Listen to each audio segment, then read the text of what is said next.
Buenos días a todos. Hoy vamos a comenzar con una breve introducción a la semiología del sistema nervioso central. Específicamente vamos a tratar sobre los pares craneales. Él es Ricardo Rúa, es residente de neurocirugía del Hospital Padilla, y quien les habla Juan Villalonga, jefe de trabajos prácticos de la Cátedra de Neurología de la Universidad Nacional de Tucumán. Bueno, vamos a comenzar en el orden de los pares, del 1 al 12. El primer par craneal es el olfatorio y se evalúa de la siguiente manera. Por favor, Rúa, saquese el barbijo. Muy bien. Completo. Muy bien. Bueno, se toma una sustancia específica y se le ocluye una fosa nasal y se hace que vuela por la otra fosa nasal. Tienen que ser, y luego se toma otra sustancia distinta que tiene que ser no de la misma gama, sino muy diferente. Por ejemplo, que uno sea café y que otro sea un perfume, y se hace que por la otra fosa nasal se le pide que vuela a ver si distingue la diferencia. Existen también set específicos, por ejemplo, que se utilizan en pacientes con Parkinson para diagnosticar hiposmias muy precoces, o ahora van a empezar a salir en la post-pandemia también para ver el déficit del olfato en el COVID, pero bueno, no siempre están a disposición para los que no son especialistas en el olfato. Luego proseguimos con la evaluación del segundo par craneal, que es el nervio óptico. Este análisis consta de cuatro partes. Uno es la agudeza visual, para lo que se utiliza las láminas, el test de Snellen, que es conocido ya por todos, en donde se le pide al paciente que se ocluya él mismo un ojo. Hay que tener cuidado que el paciente no deje, mire para allá Rúa, no deje descubierta esta parte. Muy bien, y se le pide primero sistemáticamente con el ojo derecho que vaya leyendo las distintas líneas, y luego se le pide exactamente lo mismo con el ojo izquierdo, y se puede de ese modo objetivar de cuánto es la agudeza visual que está nomenclada en el test de Snellen. Es una forma objetiva de poder decir, no es decir por ejemplo ve bien o ve mal, sino que se puede decir objetivamente cuál es la agudeza visual. Cuando el paciente no puede leer las letras, se pasa a lo que se denomina visión cuenta dedos. Se le pone los dedos y se ve si puede identificar cuántos dedos ve, si 4, 3, 2. Cuando el paciente no puede definir bien cuántos dedos, se ve si puede identificar un objeto en general, que es lo que se denomina visión bulto.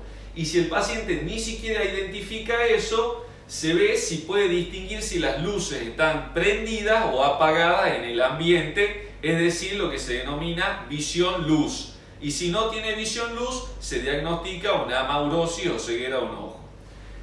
Lo otro que se evalúa luego de la agudeza visual es la visión de los colores. El test de Snellen tiene unas franjas de colores verde y roja, pero en ese caso solamente uno podría ver si tiene una discromatopsia para estos colores específicos. Lo ideal para evaluar los colores es el test de Ishihara, que son unas láminas específicas.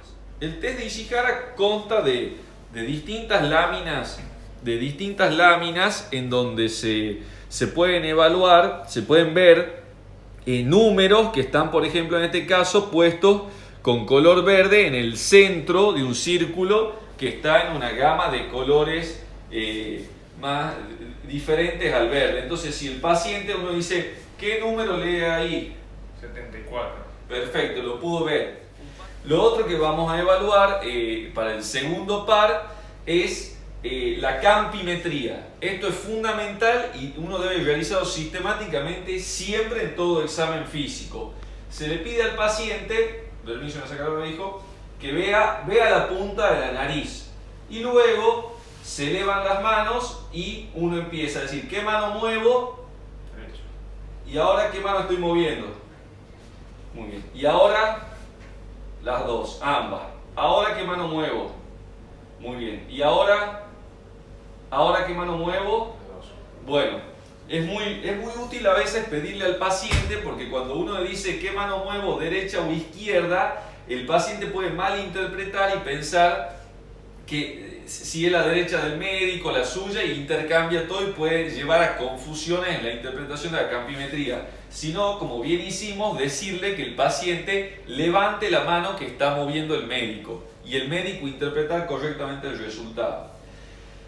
Otro ítem, el cuarto a evaluar, es algunas veces se puede realizar también un fondo de ojo con el oftalmoscopio. Sobre todo en los pacientes que uno sospecha una hidrocefalia aguda, muchas veces sirve el fondo de ojo para ver un edema de papila. Bueno, después prosiguiendo un poco, se evalúan el tercero, el cuarto y el sexto par en conjunto, que son los nervios que tienen en común, que son los oculomotores. Para poder interpretar correctamente el resultado de esto es importante después hacer el repaso anatómico. Se estudian los tres en conjunto. ¿Cómo se logra esto? Uno le dice al paciente, mire mi dedo y que lo vaya siguiendo. Un error muy frecuente es lo que está sucediendo ahora. Es un error muy frecuente que el paciente acompaña con el sistema de la cérvico-óculo-cefalogiria, o sea, hace una rotación del cuello para seguir mi dedo. Es un reflejo natural. Entonces lo que hay que pedirle al paciente antes, y esto es muy importante, que él deje quieta la cabeza. Y si el paciente no comprende, tomarle el mentón, recién decir, ¿cuántos dedos ve? Uno. Y ahí uno dice, ¿y ahora cuántos ve? Uno. Muy bien. ¿Y ahora? Uno. Ahora. Uno. Y ahora. Uno. Se pregunta en todas esas direcciones cuántos dedos ve. Otro error frecuente es que uno le dice siga mi dedo y el médico hace que el paciente siga el dedo, pero no le pregunta cuántos dedos ve. Entonces a lo mejor el paciente está viendo 2 dedos, pero, o sea, no se evidencia la paresia de ese nervio craneal ostensiblemente, pero si uno le pregunta cuántos dedos ve, él dirá 2, y en ese caso sospecho la paresia de ese nervio craneal. O sea, es muy importante 2 cosas: que deje quieta la cabeza, y por otro lado, preguntarle todo el tiempo cuántos dedos está bien. Muy bien. Ahora vamos a evaluar el quinto par. El quinto par, ¿cómo se evalúa? Tiene distintos componentes, como todos conocemos: sensitivo, motor y también es transportista. El componente sensitivo, en el paciente despierto, uno dice cierre los ojos, evalúa las ramas B1, B2 y B3. ¿Qué lado estoy tocando? Bien. ¿Qué lado estoy tocando? Bien. ¿Siente igual de los 2 lados? Sí. ¿Y acá siente igual de los 2 lados? Sí. Bueno, se evalúa, siguiendo el concepto de simetría, las 3 ramas de los 2 lados. Otra cosa que también se puede evaluar es el reflejo corneano. En los pacientes despiertos no se realiza la evaluación del reflejo corneano, se lo hacen los pacientes cuando están sedados. Es muy importante tocar la córnea a nivel de la esclerótica, o sea, lo blanco, y no en el centro, porque si se produce una úlcera de córnea es conveniente que sea en la esclerótica. Otra cuestión para evaluar en el quinto par es la rama B3, que tiene un componente motor. Entonces uno al paciente le puede preguntar, ¿usted tiene algún problema cuando mastica? O bien baje la mandíbula, abra la boca y uno hace fuerza para evaluar el masestero y después haga fuerza para un lado con la mandíbula, no con el cuello, con la mandíbula. Bien, y ahora para el otro, y uno puede evaluar los pterigoideos. Más que nada hay que evaluar el massetero. Muy bien. Pasamos al séptimo par, que es el nervio facial. Del nervio facial vamos a evaluar, bueno, la fuerza, digamos, en el sistema de la mímica. Sonría, entonces uno puede ver si tiene alguna asimetría.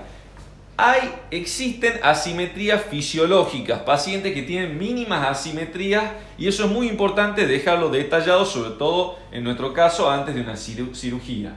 Entonces, sonría, uno ve la asimetría y después cierre los ojos. Muy bien. Acuérdense que para cerrar los ojos, el orbicular de los párpados está inervado por el séptimo par, y para abrir los ojos depende más del tercer par.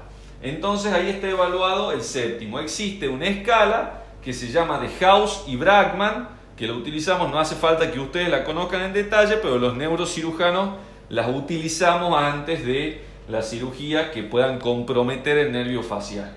House y Brakman se llama la escala. Pasando al octavo par, el octavo par tiene dos componentes. Por un lado tiene el componente de la audición y por otro lado el vestibular. Para evaluar la audición, sencillamente se le puede decir al paciente, se le puede hacer con voz susurrante en un oído, repita lo que estoy diciendo en muy baja intensidad. Neurocirugía. Muy bien, escucha muy bien de ese oído y ahora base de cráneo. muy bien. Entonces esa es una forma, hay otra que es con chasquidos. Lo cierto es que lo más objetivo de todos es realizar una audiometría. Una audiometría y una logoaudiometría, que es lo más objetivo de todos, sino es muy subjetivo a la audición también del operador. Y para evaluar el nervio vestibular, básicamente lo que está a nuestro alcance es decirle al paciente siga el dedo, y cuando sigue el dedo, cuando hay una falla vestibular, puede ocurrir que se produzca el nistagmo, o sea, un movimiento anormal de los ojos. ¿El nistagmo siempre es patológico? No, a veces puede ser patológico, otras veces no. Lo que es muy importante es que sepan que el nistagmo, cuando es upbeat, es decir, cuando bate hacia arriba, puede ser por un déficit del sistema nervioso central. Y en ese caso el paciente tiene que tener una neuroimagen y ser estudiado por el neurólogo o por el neurocirujano. Pasando al noveno, el glosofaringio y el nervio vago se evalúan en conjunto. Se le pide al paciente, por favor, abra la boca y se baja, diga ah, bien grande, muy bien. Se baja con un bajalengua y se observa la úvula. Sí, y uno lo que tiene que ver es que la úvula esté centrada en el velo del paladar. Si está desplazada para un lado o para el otro, puede deberse a un déficit predominantemente del glosofaringio. Para evaluar el vago, evaluar la deglución, lo que se le pide al paciente es que tome un vaso de agua. Si nosotros en medio del examen vemos que el paciente empieza a toser, se puede deber a un déficit de la deglución. Respecto al espinal, al par craneal número 11, el espinal inerva al trapecio y al esternocleidomastoideo. Se evalúan por separado estos dos músculos. El trapecio le pedimos al paciente que haga para arriba los hombros como que me importa y ahí vemos si está conservado. Y el esternocleidomastoideo es el que ayuda a llevar la cabeza hacia el lado contralateral. Entonces haga fuerza hacia la izquierda. Y yo le hago fuerza en sentido contrario y se puede evidenciar cómo se marca el esternocleidomastoideo contralateral, es decir, del lado derecho. Ahora le pido que haga fuerza hacia el lado derecho y se evidencia claramente, yo hago fuerza para acá, hacia mi lado, hacia el lado izquierdo y se ve cómo se marca el esternocleidomastoideo de este lado, entonces no tiene un déficit. Y finalmente el par número 12, que es el hipogloso. Se le pide al paciente que abra la boca y saque la lengua.